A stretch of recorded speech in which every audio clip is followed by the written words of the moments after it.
Get some analysis on this with TRT World's Turkey analyst Yusuf Erim. Yusuf, the consensus seems to be that Idlib's very future could depend on what happens in Tehran this Friday.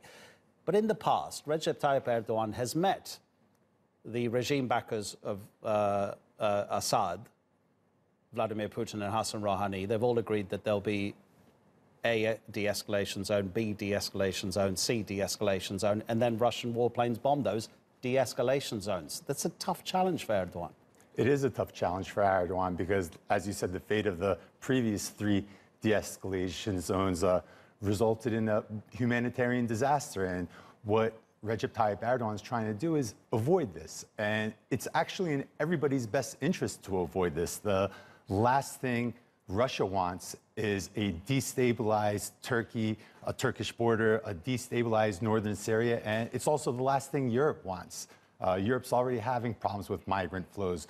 What's going to happen to the 2.9 million people once a massive regime offensive sparks a mass exodus from Idlib?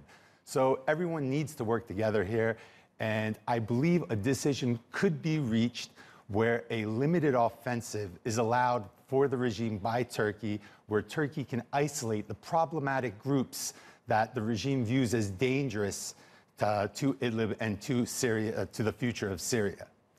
And as far as the anti-Assad international coalition is concerned, what are you gauging from the way they're talking? Are these pleas to Assad, don't attack, or are there actual concrete kind of measures being announced to Assad that if you do, this will be the consequence? Well, I don't think anyone can stop an offensive from this point on. It's inevitable. There's going to be an offensive. It's already started with Russian airstrikes. And Assad wants to take Idlib back. It's very important for him symbolically and strategically. It has the M4 and the M5 highways that connect Latakia to the east, that connect Aleppo to the south to Hama and Damascus. So it's vital for him, and he's going to try to take it back. There's going to be an offensive. The most important part, as I previously said, is limiting this offensive. Now, if this anti-Assad camp can, in some way, limit the offensive where Assad is happy, they could cater to his concerns, mainly being the HTS, Hayat Tahrir al-Sham group that Turkey has just also recently designated as a terrorist organization. If they can isolate that group and a limited Assad offensive, or maybe a Turkish-backed rebel offensive, can take that group out and please Assad, where Assad has taken certain parts of Idlib, but the remaining part of Idlib can be in the hands of the opposition still, or Turkey can buy some time where they can formulate